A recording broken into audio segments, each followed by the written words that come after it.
Welcome back everyone. Last class we have discussed about the electronic commerce architectural framework, isn't it? So this is the e-commerce architecture, and this architecture contains some of the essential blocks. We have discussed three blocks in the previous class, that is network protocol standards, that is network infrastructure, information distribution and messaging technologies, and then network multimedia content publishing technologies. So we have discussed these three blocks in the previous class. So today in this class we are going to discuss security and encryption technology and then online payment infrastructure. Okay, so we shall see these two blocks in this class. In that the first one, security and encryption. Okay, if we say electronic commerce, it should be capable of working successfully, isn't it? For that it needs two important issues, that is protection of the source of information available online. Okay, first there should be protection for the source of information which is available on the online. Okay, and then the protection of the transaction that travels over the network. If we say e-commerce, it is not only displaying the information, and also there will be some transactions over the internet. Okay, so those transactions should be protected while the content travels from one terminal to another terminal over the network. Okay, so these two are the important issue to be capable of working successfully. Okay, the first one, protection of the source of information, and then second one, protection of the transaction over the network. How the e-commerce grows in wide connectivity and ready access to information, it also opens up sight to unwanted intruders. How it grows more, it also faces the unwanted intruders. These also should be overcome by the e-commerce. The first issue is addressed by deploying strong site security measures that constantly monitor the site for authenticated and authorized activities. Authenticated means providing something true. Okay, so it should be monitored for the site to provide authenticated and authorized activities, and also for the virus detection. In case if there is any virus arriving, it should be identified immediately, and also elimination systems for those kind of errors. Okay, and intrusion detection systems and firewalls. Intrusion is also unwanted entry to the site that also should be detected. Like virus, the unwanted entry also should be detected. And then firewalls, these are used to avoid an unauthorized access. It may be either virus or any unwanted entry of any people or any software.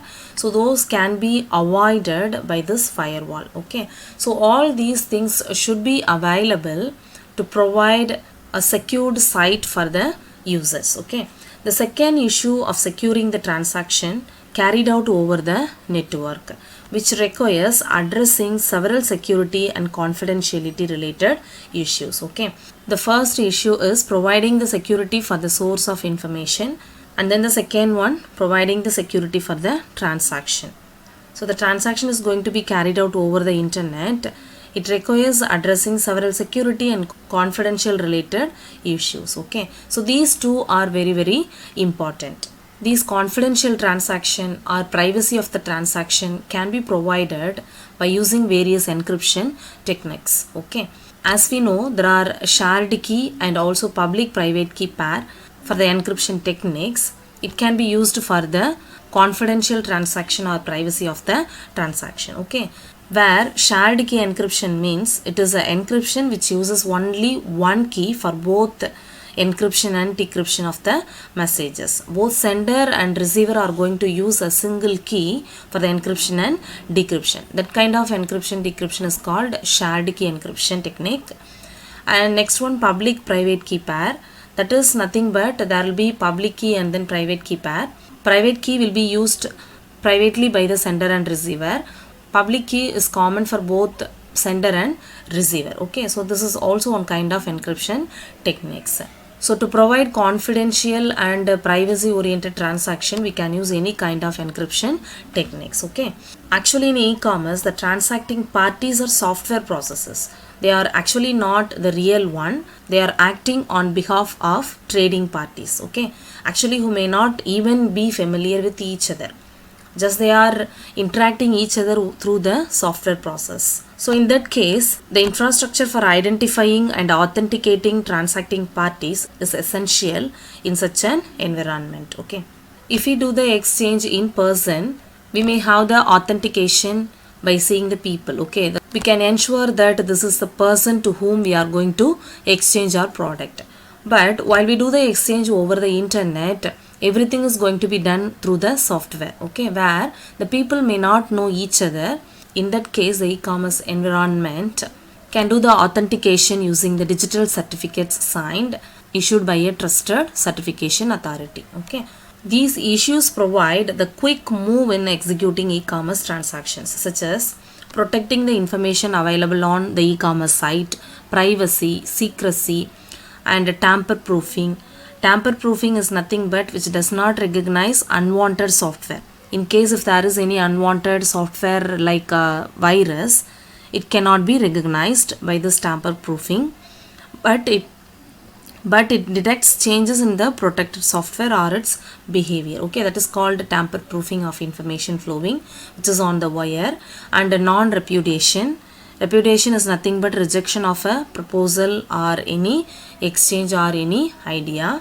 And these are all essential for building confidence among trading parties to take the plunge in executing e-commerce transactions. Plunge is nothing but quick move in executing e-commerce transactions. Okay, the encryption technologies, which is based on shared key mechanisms such as data encryption standard or public private keys such as RSA algorithms, have been utilized for addressing the issues of authentication, authorization, privacy, and non-repudiation. Okay, the issues which is occurred according to the authentication, authorization, privacy, and non-repudiation can be handled by the algorithms, that is RSA, or by DES, that is data encryption standard.